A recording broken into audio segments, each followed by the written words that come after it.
is something that he's been struggling a little bit, but let's see what could be the final game. Game number 5, Pavel versus DrHippi. And DrHippi choosing to play his Warlock deck. This is a matchup that, because of the specific choices Pavel's made in the construction of his Rogue deck, can be a little bit tougher than it is for a normal Miracle Rogue. Oh yeah, definitely. There's Malygos provides you with ways to more effectively beat control decks, but you sacrifice some of the tools that you normally use to beat those faster decks. Sinister Strikes really don't do anything against ZooWarlock, Skibbler. If you get low, tapping a lot, you're dead. Sure, yeah. But in a matchup that comes down to early board control much of the time, Sinister Strikes in your hand, even sometimes Shivs in your hand, Malygos in your hand, are not generally that great. Crucially for Pavel, he is on the coin and has SI7 Agent. Those are two of the most important cards for the Rogue deck to compete with the early aggression of the Warlock. DrHippi, though, he has a good hand himself. Yeah, definitely. He's got those early minions. It's hard to not have a good curve a lot of times in Warlock, especially nowadays. It's been so refined and so precise. A lot of ZooWarlock decks are running more than 10 1-drops nowadays, which means that they're guaranteed to have good starts a lot of the time. Yeah, and DrHippi, with his 1-drop into that Dark Peddler, trying to decide exactly how he wants to take this on. Argent Squire gives him some resilience. The Runic Egg gives him perhaps some extra gas if he needs it. And Malchezaar's Imp, if he can find one of his cards that synergizes with discarding, could give him a little bit of extra fuel in the tank as well. Yeah, Malchezaar's Imp, though, is pretty resilient as well as Argent Squire, and it also provides that extra benefit. Out of these 3 options, I'm looking at Malchezaar's Imp to be one of the best. I think Imp is particularly attractive. You even have a second copy of Dark Peddler, and you have a Defender of Argus. So the Dark Peddler can get you, say, a Soulfire that can combine with the Imps to both remove something and dig you to the gas. The Defender of Argus can pump those up. He picks the Runic Egg, though. Okay. Well, I guess he does think that he's going to need that gas to get through, but Pavel does have, like you mentioned, on the coin, able to coin out that SI7 agent to deal with the Dark Peddler. He's ahead on board for the time being, which is so crucial in Rogue versus Zoo. Yeah, and the Dark Peddler for DrHippi finds no Abusive Sergeant. There's no Soulfire. He does not have the ability to answer this SI7 agent right away. No Possessed Villager, so he's gonna have some resilient minions, but we see those 2 copies of Fan of Knives in Pavel's hand could cause him a lot of trouble. They could, but one thing is, though, Pavel, as we talked about, has 2 of those cards that are dead for much of the game in Sinister Strike and Malygos. So a lot of times what happens is rogues can get through that early board, but they can't deal with the second onslaught that Zoo can throw at them. So Pavel's still gonna need a lot of help should he need to win this game. And Fan of Knives will help him get through his deck a little bit. Not only does it act as good removal, but it's also a cycle tool, so he can find those more crucial cards for this matchup. Yeah, it's also worth noting that the discard version of Zoo isn't nearly as vulnerable to Fan of Knives as many of the Forbidden Ritual versions that have lots of 1-health minions. Even just looking at DrHippi's hand, there's a 0-2, there's a 1-3, another 1-3, a Death Rattle minion. So Azure Drake for Pavel, that could give spell power that can make those Fan of Knives stronger, but does not help him right now.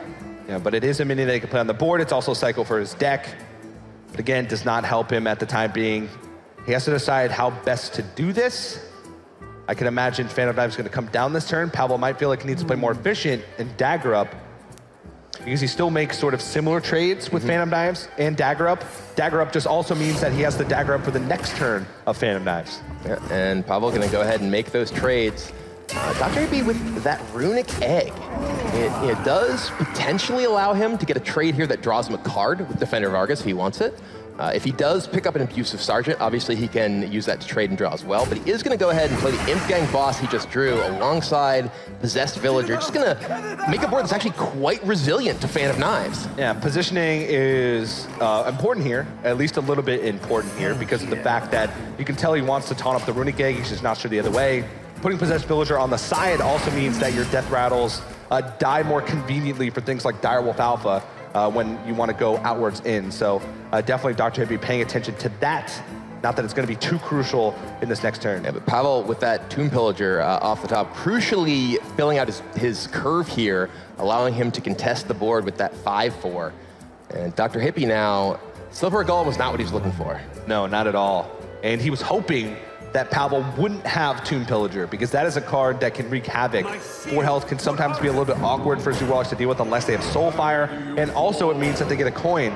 So Pavel can leverage that with cards like Gadgetzan Auctioneer, with cards like Edwin Van Cleef, or just, you know, being able to use multiple spells. There's Blood Mage Thalnos, that does enable a spell-powered Fan of Knives right now. But how effective is that? Yeah, Hippi's board is not that vulnerable to a Fan of Knives. He has a bunch of 3 health minions right now.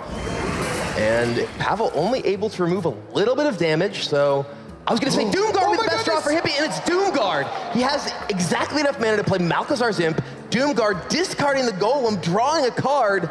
That was a huge draw for DrHippi. Draw a card, develop a 1/3, a 3/3, and a 5/7 with charge in the same deal. turn. And DrHippi, though, still taking his time. Yeah, these are the types of things that, you know, there's so many times where Doomguard won't, you know, discard the cards that you want. And that's the risk that you take when you play the discard Warlock. But this is an incredible and he draws hand. another Doomguard. DrHippi back against the wall.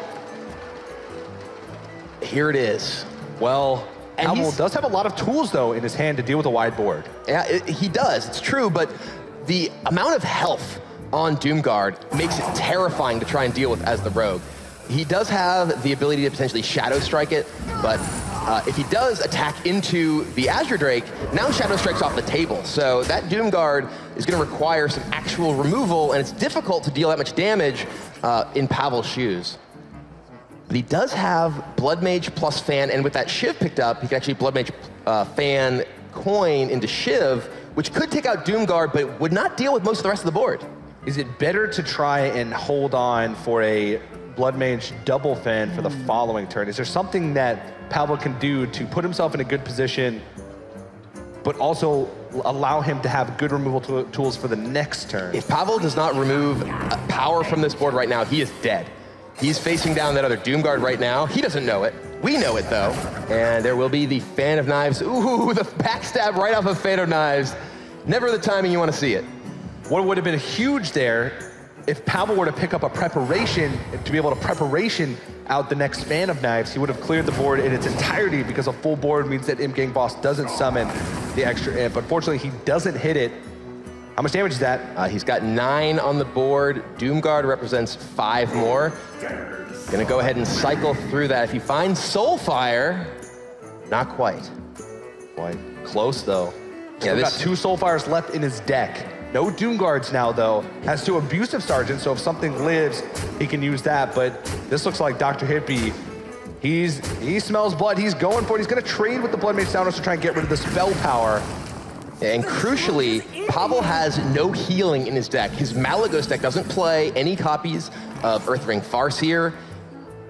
And he has Sap, but Sap does not do it against Doomguard. It's going to come right back down. He needs Sacrificial Pact off this Swashbuckler. I don't even know if that's enough.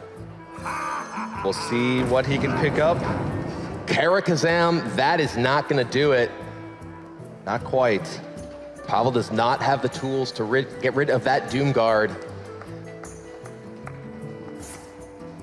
He's going to try and survive, but I don't think there's a way that he can do it. He's going to try and draw something, but I don't think there's even a draw in his deck that can save it at this point. Emperor Thorstein's definitely not it, and DrHippi brings himself 1 game closer. It's now 3-2. Yep.